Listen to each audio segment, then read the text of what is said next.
India ने धुरंधर movie बनाई तो पाकिस्तान के खिलाफ प्रोपेगेंडा के लिए थी, लेकिन ऐसी क्या गलती की कि उल्टी पड़ गई और यही धुरंधर मूवी भारत के गले की हड्डी बन गई। इसी धुरंधर मूवी ने भारत का चेहरा पूरी दुनिया के सामने बेनकाब कर दिया।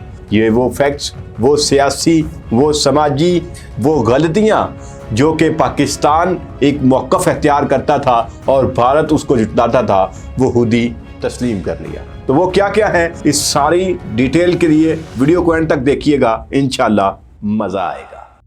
बिस्मिल्लाहिर्रहमानिर्रहीम। लाखों करोड़ों दरूद हुजूर नबी करीम सल्लल्लाहु अलैहि वसल्लम और उनकी आल पर। अस्सलाम वालेकुम दोस्तों, मैं हूं आपका होस्ट उस्मान अली गोंदल। उम्मीद है आप खैरियत से होंगे। दोस्तों, आज हम धुरंधर मूवी के ऊपर, इससे पहले मैंने आपको बताया था लियारी गैंग के बारे में, लियारी गैंग वार के का जो उसमें जिक्र था वो, लेकिन जो इसका दूसरा रुख है, एक जो पाकिस्तान के हवाले से उन्होंने जो प्रोपेगेंडा करने की कोशिश की, हमेशा से वो करते हैं, बहुत सारी उन्होंने मूवीज़ इसके ऊपर बनाई और उसके ऊपर बहुत सारा प्रोपेगेंडा भी किया। एक जहर है ना अपनी पब्लिक के अंदर डालना, एक प्रोपेगेंडा को बनाना।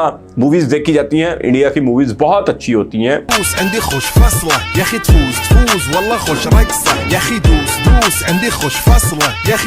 उनकी एक्टर्स बहुत अच्छी हैं, उनकी इंडस्ट्री, फिल्म इंडस्ट्री बहुत अच्छी है। मैं यहाँ पे बात कर रहा हूँ दरअसल उस प्रोपेगेंडा की जो वहाँ पे किया गया, और जो इसके डायरेक्टर और राइटर हैं आदित्य धर, उन्होंने कमाल कर दिया है। जरा वन बाय वन लेके चलते हैं। सबसे पहले तो पाकिस्तान का मौक़िफ़ होता है हमेशा से कि इंडिया क्या करता है, भारत की तरफ से जासूस भेजे जाते हैं पाकिस्तान में, जो पाकिस्तान में आके खराबियां पैदा करते हैं। जासूस भेजते हैं और पाकिस्तान में आके खराबियां करते हैं। उसके लिए आपने देख लिया, मूवी के अंदर आपने दिखा दिया, आपने तस्लीम कर लिया। पहले आप तस्लीम से करते किसी भी प्लेटफॉर्म के ऊपर, इंटरनेशनल कोर्ट्स के अंदर, कहीं पे भी जहां पे इंटरनेशनल फोरम पे जाते थे तो आप इसको तस्लीम नहीं करते थे। आप कहते थे कि हमने कभी कोई एजेंट नहीं भेजा। हम हमेशा से पाकिस्तान का ये मौक़िफ़ रहा है कि आप एजेंट भेजते हैं और वो यहाँ पे आके पाकिस्तान में हालात को खराब करते हैं, वो मंशियात फरोशी करते हैं, वो कत्लो गारतगिरी करते हैं। जिस तरह लियारी गैंग के अंदर आपकी इन्वॉल्वमेंट आपने खुद ही शो कर दी। 2019 पुलवामा हमले की फुटेज आपने दिखाई वीडियो के अंदर, मूवी के अंदर आप देख सकते हैं, कंप्लीट आपने दिखाई कि किस तरह पुलवामा हमला हुआ। मुकम्मल वो ओरिजिनल फोटोज हैं जो पुलवामा हमले की हैं। लेकिन उसके बाद वो जब स्क्रीन के ऊपर दिखाया जा रहा था पाकिस्तान में कि पुलवामा हमला हुआ है, तो वहाँ जहाँ पे आपका जासूस जाता है, जाके रहता है वहाँ के आतंकवादियों के दरमियान में, तो वो सारे आतंकवादी वहाँ पे खुशियाँ मना रहे होते हैं कि पुलवामा हमला हो गया है और हमारा अटैक जो है वो कामयाब हो गया। और किसी को पता भी नहीं चलता कि आप दरमियान में उस वक़्त अंदर ही अंदर रो रहे होते हैं। बाहर निकल के फिर आप अपने ऑफिसर को कॉल करते हैं और ऑफिसर को बताते हैं कि जनाब ऐसे ऐसे मैंने तो इन्फॉर्मेशन दे दी थी, फिर ये हमला कैसे हुआ। तो वो जो आपका ऑफिसर है, उस एजेंट का, भारत का ऑफिसर जो है, वो ये जवाब देता है कि भाई हमारे अंदर कोई गद्दार मौजूद है। अब गद्दार की तरफ मैं आने लगा हूं। गद्दार बड़ा मजे का यहाँ पे। अब गद्दार का जब वो तलाश करना शुरू कर देता है, उसको कहते हैं तलाश करो कि गद्दार कौन है। अब वो जो एजेंट है वो तलाश शुरू कर देता है। अब वो अलमारियां जब खंगालता है, वहां से उसको एक कैसेट मिलती है। उस कैसेट से वो जब उसको रिकॉर्डिंग सुनता है तो वो रिकॉर्डिंग जो है वो निकल आती है जनाब उनके तब के वजीर आजम की, प्रधानमंत्री की। तो प्रधानमंत्री तब कौन थे? डॉक्टर मनमोहन सिंह। एक बहुत शरीफ नफ्स इंसान और बहुत ज़बरदस्त आदमी थे वो। अगर हिस्ट्री देखी जाए तो शायद ही इतना जवाहरलाल नेहरू और उसके बाद डॉक्टर मोहन सिंह, ये दो बंदे मतलब पढ़े लिखे बंदे थे, डॉक्टर PhD थे वो, और उनको समझा जाता था कि एक बड़े ज़बरदस्त, बड़े अच्छे जो है वो वज़ीर आज़म रहे हैं। उनके ऊपर इल्ज़ाम ये आयद कर दिया आदित्य ने कि वो पाकिस्तानी चीफ के साथ, ISI चीफ के साथ उस वक्त रब्ता कर रहे थे और उन्होंने कहा था कि ये दूसरा प्रोपेगेंडा, ये दूसरा मौक़िफ़ जो पाकिस्तान का होता है कि इलेक्शन से पहले भारत अपने देश के अंदर खुद साख्ता दहशतगर्दी करवाता है। अब जो ISI चीफ और वज़ीर आज़म की, भारतीय वज़ीर आज़म की कॉल रिकॉर्ड हुई है और उसमें वो क्या कह रहे हैं वज़ीर आज़म साहब ISI चीफ को कि आप हमारे देश में कुछ खून खराबा करवा दें, कुछ चंद लोग मरते हैं तो मर जाएं, हमारा इलेक्शन सीधा हो जाएगा। तो पाकिस्तान का ये भी मौक़िफ़ हमेशा से रहा है कि जब इलेक्शन आता है तो इनके जो भी स्टेज पे बैठे होते हैं, जो भी उस वक्त के जो पॉलिटिकल लोग हैं, वो ये कोशिश होती है उनकी कि थोड़ा बहुत खून खराबा हो जाए और उससे हमें कुछ सियासी फायदा पहुंचे और ये खुद साख्ता दहशतगर्दी भी तब करवाते हैं। तीसरा एक और चीज़ है, वो है इन्वॉल्वमेंट इनकी लियारी के अंदर।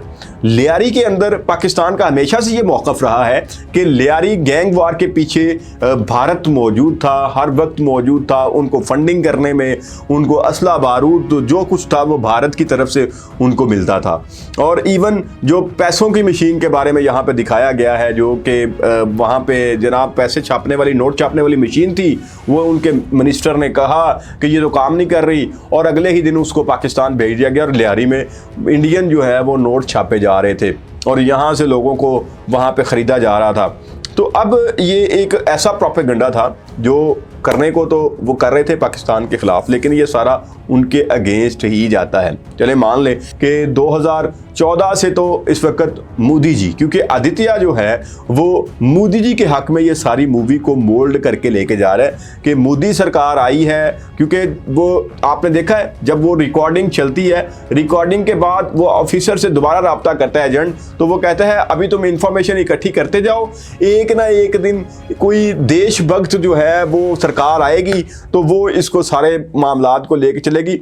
और 2014 के बाद देशभक्त जो है वो आ गई है जनाब। देशभक्त कौन सी सरकार है? मोदी जी। एक तरफ डॉक्टर मनमोहन सिंह और दूसरी तरफ मोदी जी चाय वाला जो है वो देशभक्त है, और डॉक्टर मनमोहन सिंह और जवाहरलाल नेहरू जो है वो देशद्रोही हैं। ऐसा प्रोपेगेंडा, जहरीला प्रोपेगेंडा, जो कि टोटली जो इनको इतनी अक्ल शाऊर नहीं है कि आपकी गवर्नमेंट जहाँ पे जाती है, जिस प्लेटफॉर्म के ऊपर जाती है, वो कहते हैं हमारा कोई रोल नहीं था लियारी के अंदर। लेकिन आपने रहमान डकैत को जब चौधरी असलम ने फायर किए, उसको मर्डर किया, उसको पुलिस मुकाबले में वास्ते जहन्नम किया, जब उसको हॉस्पिटल लेके गए आपने दिखाया कि रहमान डकैत को हॉस्पिटल लेके जाने वाला आपका एजेंट था। इट मीन्स कि आपके ताने बाने रहमान बलोच के साथ मिलते थे, आपके ज़ैर बलोच के साथ मिलते थे, बाबा लाडला के साथ आपके ताने बाने मिलते थे। ये सारा कुछ आपने नेटवर्क सारा खुद ही एक्सपोज कर दिया, जो कि इससे पहले आपकी गवर्नमेंट कतई तौर पर तस्लीम नहीं करती थी। अब 2014 में अगर देशभक्त गवर्नमेंट आ गई तो इसमें आपने कहीं नहीं दिखाया या कहीं पे भी अभी नहीं नज़र आया कि वो जिसने नोटों की मशीन जिस मिनिस्टर ने दी थी उसको कहाँ एक्सपोज किया गया, कहाँ पकड़ा गया। तो ये बहुत बड़ी ज़्यादती है कांग्रेस के लीडरान के साथ। कंप्लीट वीडियो जो है वो उसमें शो किया गया है कि शायद कांग्रेस जो है वो देशद्रोही जमात है, उसके जितने लीडर्स थे वो गद्दार थे। पूरी स्टेट जब वो चल रही थी वो गद्दारी पे चल रही थी। और अब चूंकि देशभक्त जो है वो आ चुके हुए हैं, अब सही गवर्नमेंट आ चुकी हुई है, तो इसमें मोदी जी को उन्होंने, जो कि आपको पता है मोदी जी की सरकार कैसी है, आपको पता है इनकी जहनीत कैसी है। जब भी बीजेपी पावर में आती है तो आपको पता है क्या होता है, दंगे फसाद और जिस तरह अक़लियतों को निशाना बनाया जाता है। तो ये मूवी टोटली जो रियलिटी है असल भारत की वो इसमें दिखाई गई है। इस मूवी को आपको ज़रूर देखना चाहिए ताकि आपको पता चल सके कि असल में भारत का असल मकरू चेहरा क्या है। तो ये मूवी आपने ज़रूर देखनी है और इसमें आपको नज़र आ जाएगा कि किस तरह इन्होंने सारा जो प्रोपेगेंडा किया था, जहरीला प्रोपेगेंडा, वो इनके ऊपर ही उलट चुका है। और दोनों मौक़िफ़ कि एक पाकिस्तान हमेशा से ये कहता है एजेंट भेजते हैं और वो पाकिस्तान में आके मामलात को ख़राब करते हैं, वो भी इन्होंने खुद ही मान लिया, तस्लीम कर लिया। दूसरा कि लियारी गैंग के पीछे और बाकी जितने भी जब इलेक्शन आता है, इलेक्शन में ये खुद ही दहशत गर्दी करवाते हैं। तो आपको आज की वीडियो कैसी लगी और आप इससे कितने मुतफिक हैं, कमेंट सेक्शन में ज़रूर बताइएगा। इंशाल्लाह ताला नेक्स्ट वीडियो के साथ फिर मुलाकात होगी। अल्लाह ने के बाद।